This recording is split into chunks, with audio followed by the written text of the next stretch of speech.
and welcome to the Accountability Coach podcast, where we will discuss proven business success principles related to helping you make more money, work less, so you can enjoy even better work-life balance. And Bachrach here.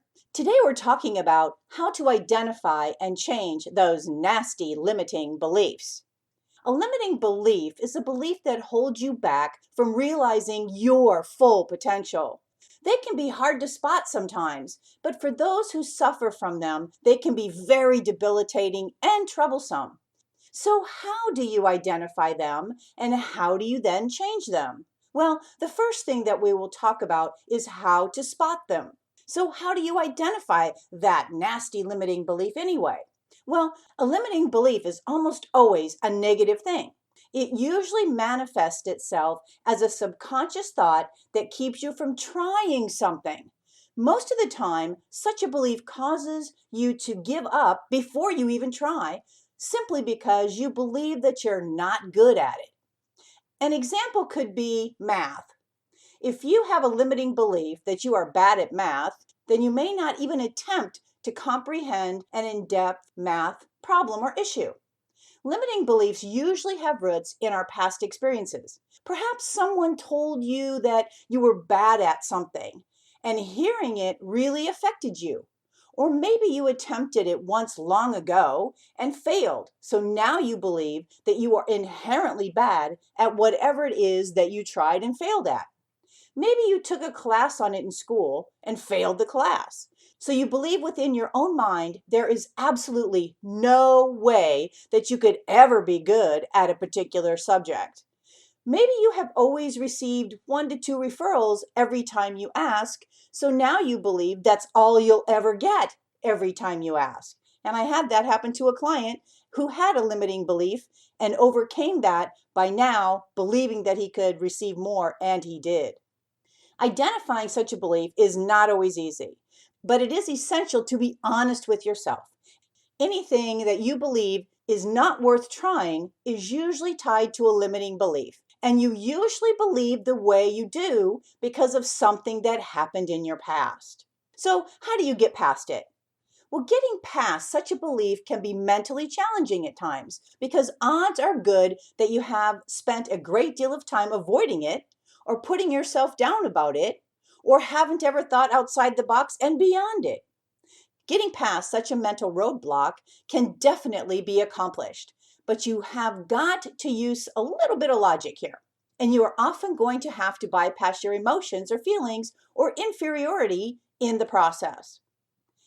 Begin by thinking, why do I have this belief? Is it because of something that somebody said? Is it because of something somebody's done? Is it because you've failed at it in the past? Is it because you kept getting the same outcome and now you don't expect more is possible?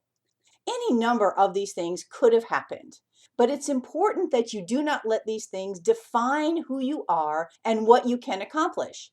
When faced with something that you do not believe you can achieve, it's important to think about why you feel the way you do.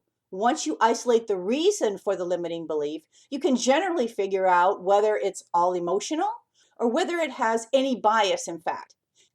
Here are a few questions to ask yourself as you continue through this process. The first one is, why do you feel like you cannot accomplish this? What has happened that led you to limit your own ability to success in this area? Is it belief-based or actual facts, or mostly on emotion? If you're not able to accomplish it now, what would it take to get you past it? Being as logical as possible, do you believe that you could overcome this limitation if you gave yourself a few good chances, educated yourself, and practiced? If you expect more, could you get more and be more? Who can help you identify limiting beliefs you don't even know you have? Limiting beliefs are almost always grounded in our emotions and usually have little logical basis. The simple fact is this: there is almost nothing you cannot accomplish if you set your mind to it, if you determine within yourself not to give up, if you learn as much as you can, if you expect a different, better, and bigger outcome or result, and if you practice until you get it, quote, right. So why is it important to get rid of them anyway? Well, the biggest problem with self-imposed boundaries like this is that they can definitely hinder you from doing your best and reaching your true potential. It's often difficult to get past them unless you directly deal with them. As a result, you can find your creativity stifled, maybe your drive diminished, or your, quote, out-of-the-box thinking impaired. History is full of success stories in which the main protagonist overcame their own personal limiting beliefs to succeed. Take into account, for example, Matchbox 20 lead singer Rob Thomas. During the early part of his career, his band constantly looked for a lead singer because he did not think he had what it took to do it. But as time went on, he realized that he could sing. And once he started doing it, he realized that he was an amazing singer. He has been known as one of the most soulful, emotional singers of his time. His limiting belief really had no basis in fact, and it did keep him from stepping outside of his boundaries for a long time. Robert Collier has a great quote. At least I think it's a great quote. He says, "Your chances of success in any undertaking can always be measured by your belief in yourself." So what can you do? You can remember that nothing is beyond you if you set your mind to it.